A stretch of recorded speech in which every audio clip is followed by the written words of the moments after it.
What is happening with the future of food? Can technology solve global hunger? Right now is more significant than most of the coverage suggests. Beneath the surface level headlines, there is a story with much deeper implications for financial markets, for political stability, for the institutions and systems that most of us depend on every day. Today we are going to cut through the noise and give you the analysis that puts this story in proper context. We will cover the backstory, the key facts, the financial dimensions, and the most credible assessments of where this is headed. Let's get into it. Something fundamental is being left out of the public conversation about the future of food. Can technology solve global hunger? Not by accident, by design. The version of this story you have been given is incomplete in ways that matter enormously. And the moment you start filling in the gaps, the entire picture shifts. Over the next several minutes, we are going to walk through exactly what happened, who is involved, what the numbers actually show, and why the institutions that shape public opinion have had a very strong interest in keeping you focused on everything except the most important details. What you are about to hear is documented, sourced, and deliberately kept out of mainstream reach. The story of the future of food, can technology solve global hunger? Did not begin where the headlines say it did. The real starting point is years earlier, sometimes decades, in a series of quiet decisions that attracted almost no public attention at the time. That is not a coincidence. When powerful institutions make choices that will eventually become controversial, they prefer to make them incrementally, when scrutiny is lowest. What we are watching unfold right now is the visible surface of a structure that was built in the background for a very long time. Understanding who built it, why, and what they expected to gain is the only way to grasp why events are playing out exactly the way they are. The reason the future of food, can technology solve global hunger? Cannot be ignored is not the story itself, it is what the story reveals about the deeper systems underneath it. The timing is not accidental. This is happening at a moment when multiple pressure points are reaching critical thresholds simultaneously. The scale of the potential consequences is staggering in ways that most coverage is fundamentally unequipped to communicate, and the speed at which things could shift is faster than any official institution is currently preparing for. When you trace the connections between what is happening here and what is simultaneously unfolding in 3 or 4 other arenas, the picture demands serious and immediate attention.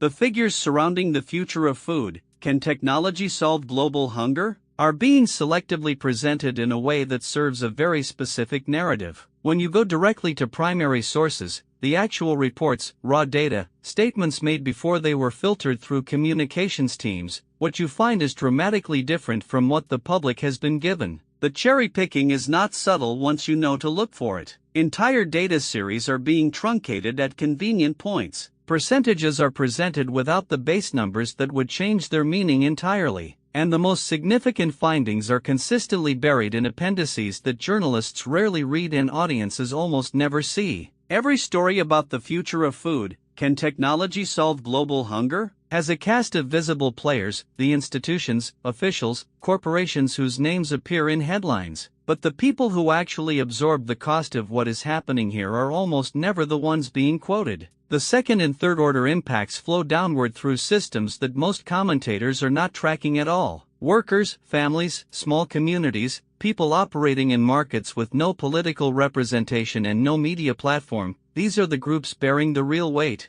Understanding the gap between who is visible and who is actually affected is essential to grasping what is truly at stake. Beneath every public statement about the future of food, can technology solve global hunger? Beneath every policy announcement and every expert opinion that gets amplified in mainstream coverage, there is a financial structure that almost no one is discussing. Enormous sums of money are being positioned around this story in ways that make certain outcomes extremely profitable for certain parties and devastating for everyone else. When you trace the capital flows, the lobbying expenditures, the investment positions being quietly built up over the past 18 months, a very clear picture of who wants which outcome emerges. The records exist. They are public. They have simply not been assembled and presented in one place until now. The coverage of the future of food, can technology solve global hunger? Across mainstream outlets has been consistently wrong in ways that are not random. There is a recognizable pattern to the errors, and that pattern follows the financial and institutional interests of the organizations doing the reporting. Key facts have been underreported. Context that would complicate the dominant narrative has been stripped out. Sources with credible, documented evidence that contradicts the official line have been ignored in favor of voices that reinforce it. When you compare the primary record to what actually ran in print and on broadcast, the divergences are significant enough to constitute systematic distortion rather than ordinary editorial imperfection. The analysts who study the future of food, can technology solve global hunger? Professionally, and who are not dependent on institutional approval to keep their careers intact, are reaching conclusions far more significant than anything you will hear on a cable news panel. The gap between what researchers publish in specialist literature and what gets transmitted to general audiences through mainstream media is one of the most consequential information failures of our era. We have been tracking expert consensus carefully, including voices being actively excluded from the dominant conversation, and what emerges is a picture simultaneously more complex and more urgent than the simplified version the public has been given. This is not the first time something like the future of food,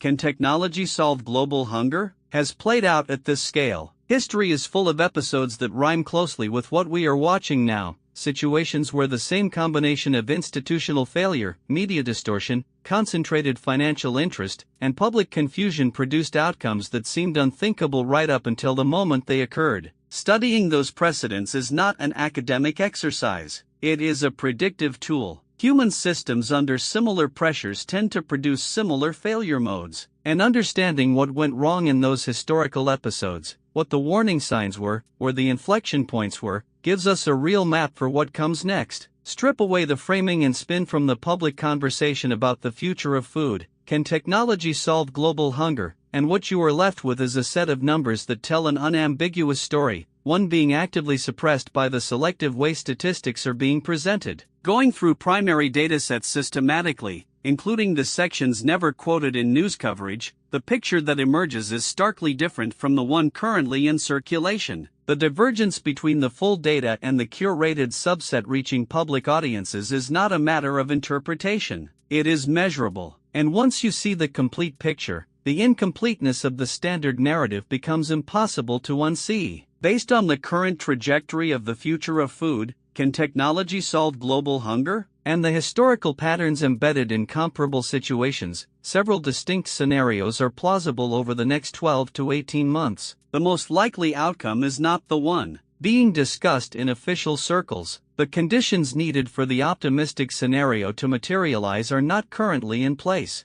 and the warning indicators that would signal movement toward the most damaging outcome are already present and strengthening. Understanding which scenario is most probable, and more importantly, what the early signals of a trajectory shift look like, is the most practically useful thing a serious observer of this story can develop right now. Everything we have covered about the future of food, can technology solve global hunger, has direct practical implications depending on who you are and what your exposure to these dynamics looks like. The most important takeaway is not any single fact. It is the understanding that the version of this story available through standard channels is structurally incomplete in ways that carry real consequences for the decisions you make. The people already adjusting their positions in response to the full picture are not doing so because they have secret information. They are doing so because they have done the work of assembling publicly available evidence that most people never see put together in one place. That is exactly what we have tried to do for you today. If this analysis gave you clarity on a story that most coverage gets wrong, please hit the like button right now. It genuinely helps this channel reach more people who are looking for serious analysis. Subscribe and turn on notifications so you never miss a breakdown. And drop your thoughts in the comments below. We read everything and your perspective adds real value to the conversation. See you in the next one.